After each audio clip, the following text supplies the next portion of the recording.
Hello everyone and welcome in our grammar session. Today we will continue with our topic Unit 1 The Sentence. In our previous video we learned about the concept of the sentence. Today we will continue with this topic with the structure of this sentence. What is the structure of this sentence? Before we start it, let's revise the rules of this sentence. जैसे कि हमने देखा था कि letters को हम proper order में arrange करते हैं तो हमें एक वर्ड मिलता है and when we arrange these words into proper order we get one meaningful sentence.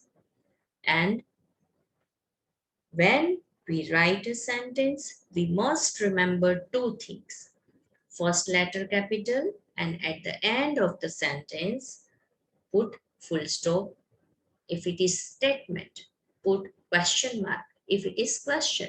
And if it is exclamatory sentence, then put exclamation mark. So let's continue. Define means what is a sentence? Sentence kya hai? A group of words that are used to express a thought and that make sense is called a sentence. एक words का ऐसा group जो एक thought किसी के thought को express करता है और वो एक सेंस बनाता है, हम उसे सेंटेंस कहते हैं.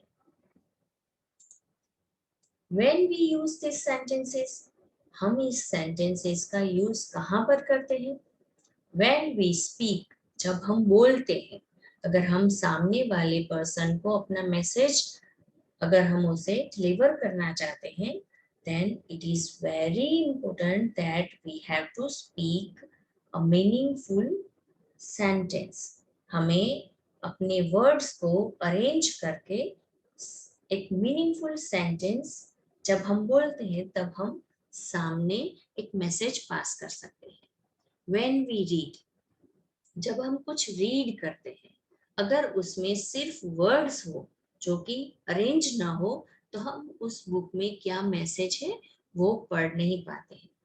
That means it is very important that when we speak, when we read, or when we write anything, we have to use sentences.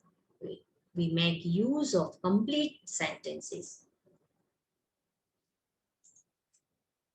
When you write a sentence, you must remember two things. जब भी आप कोई sentence लिखते हो, अब आपको ये अपने माइंड में क्लियर है कि एक ऐसा ग्रुप, वर्ड्स का एक ऐसा ग्रुप जिसे हम प्रॉपर ऑर्डर में अरेंज करते हैं तो हमें सेंटेंस मिलता है. क्या ये इनफ है? No. When we write any sentence we must remember two things. हमें दो चीजें अपने माइंड में क्लियर रखनी है. क्या? तो कि a sentence always begins with a capital letter. Sentence जब भी आप कोई नया सेंटेंस लिखते हो, विदाउट फेल फर्स्ट लेटर आपको कैपिटल ही लिखना है and ends with a full stop. अगर वो स्टेटमेंट है तो फुल स्टॉप के साथ एंड होगा. If it is interrogative sentence means it is question, then put question mark. If it is exclamatory sentence, then put exclamation mark. When we express sudden feelings, अगर हम sudden खुश हो जाते हैं और कोई सेंटेंस लिखते हैं जैसे कि यस, हुर्रे, इस तरह के कोई भी सेंटेंस लिखते हैं तब हम एक्सक्लेमेशन मार्क का यूज करते हैं. So, clear everyone? What is a sentence? A group of words that make complete sense and expresses a thought is called a sentence. And all sentences begin with a capital letters and end with full stop, question mark and exclamation mark. ये rules आपको बार बार revise करने हैं. तभी आपके mind में वो clear हो जाएंगे, आप भूलोगे नहीं। Now formula of the sentence means हम कोई भी सेंटेंस लिखते हैं, अब हम जानते हैं कि ग्रुप ऑफ वर्ड्स, एक ऐसा समूह वर्ड्स का जो एक मीनिंगफुल सेंटेंस बनाता है, हम उसे सेंटेंस कहते हैं, कोई सेंस बनाता है। पर क्या हम जानते हैं कि एक सेंटेंस को मीनिंगफुल बनाने के लिए उसका क्या स्ट्रक्चर होता है? Here it is. SVO. In short, SVO. What is SVO?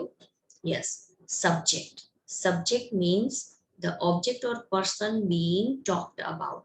हम सेंटेंस में जिसके बारे में बात करते हैं, किसी पर्सन के बारे में या तो किसी ऑब्जेक्ट के बारे में, वो हमारा सब्जेक्ट है। नाउ वर्ब, उसके बाद आता है वी यानी कि verb, means what action the subject is doing, did or will do, does means जो सब्जेक्ट है हमारा, पर्सन या तो कोई ऑब्जेक्ट, उसके द्वारा कौन सी एक्शन हुई है या होने वाली है, that is our verb. And object means receiver of the action, हम जो एक्शन करते हैं वो रिसीवर मीन्स उसे रिसीव करता है, दैट इज अवर ऑब्जेक्ट। और ऑब्जेक्ट में ऑलवेज नाउन और प्रोनाउन ही होगा। Here one example is Ravi plays cricket. यहाँ पर हम किसके बारे में बात कर रहे हैं? Ravi. That means it is Ravi is our subject. वो क्या एक्शन कर रहा है? Plays. That means it is verb. And वो क्या खेल रहा है? Cricket. It is our object.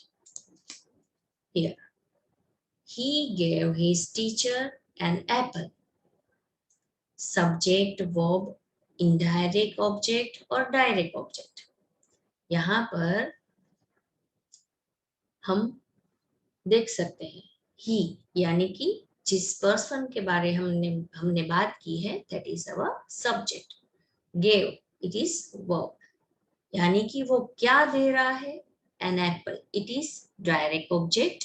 और his teacher, it is indirect object.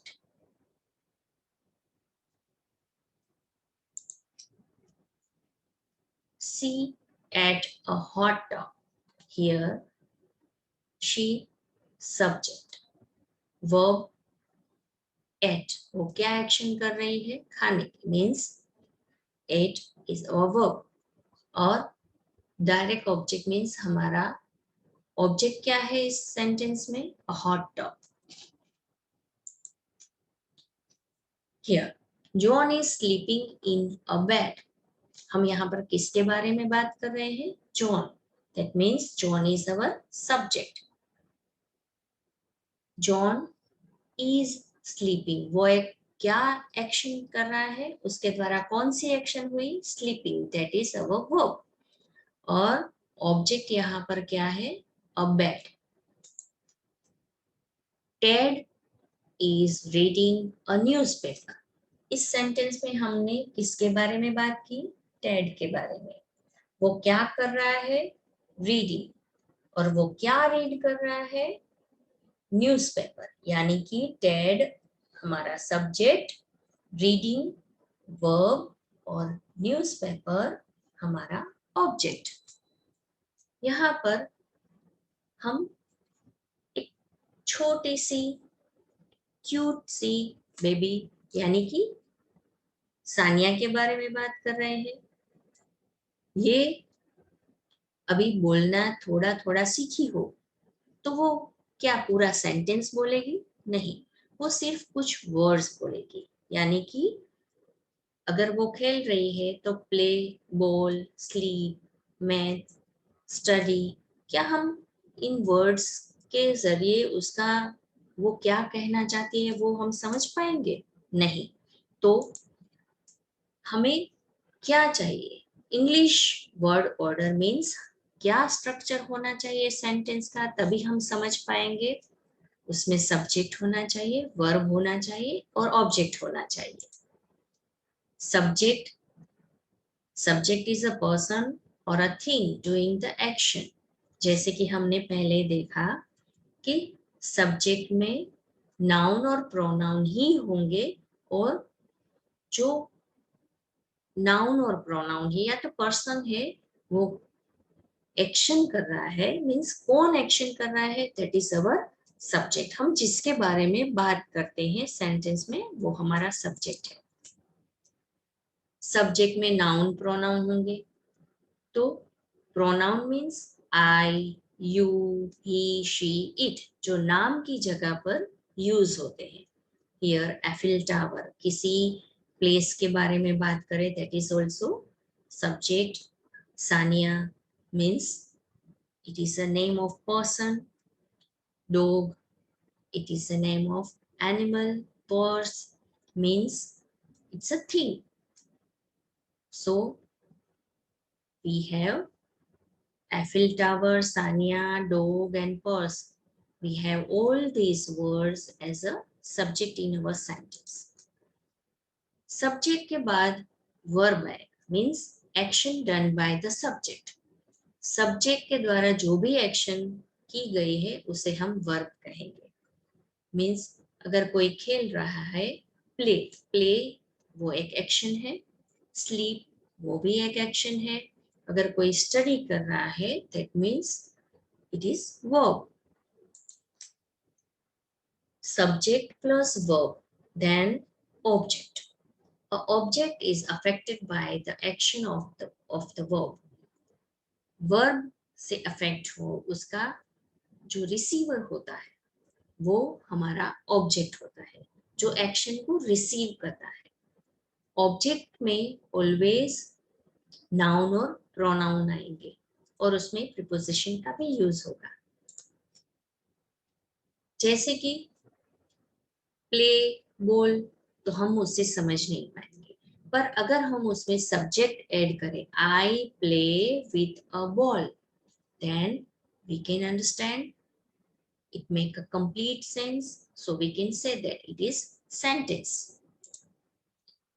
Sleep, night, that means it is not a sentence, but when we add subject, I sleep at night, that means now it makes sense, that means it is sentence. I study maths, if we speak only maths या only study means verb या तो सिर्फ object, that means वो एक complete sentence नहीं है, उसमें subject, verb और object सभी का यूज होना चाहिए, तो वो एक complete sentence बनता है। I study maths. Here we have group of words. Over, fox, brown, dog, lazy, jumps, quick. ये मिलकर इतने सारे वर्ड्स हैं, क्या ये मीनिंग बनाते हैं, एक सेंस बनाते हैं? No, it doesn't make any sense. So we can say that it is not a sentence. But when we arrange these words into proper order, then we get a complete sentence. A quick brown fox jumped over a lazy dog. Now it makes sense. And first letter is also capital and it is statement. So at the end of this statement, we have full stop. So that means it is a complete sentence. So a group of words which make a complete sense, it's called sentence. Here we have some group of words. So you have to arrange these sentences into proper order. आपको ये proper order में arrange करने हैं और फिर एक complete sentence बनाना है। ये आप अपनी CW में लिख सकते हो with the heading of extra exercise. Now you can give heading in your CW. आप जो भी अगर CW में लिखना चाहते हो तो आप यूनिट का हेडिंग लिखकर, डिफाइन लिखकर, फिर आप अपना राइटिंग वर्क स्टार्ट कर सकते हो. Otherwise you can do it in your rough book also. Now here we end our session. We will meet in our next session with the reference of our textbook. So goodbye everyone and take care.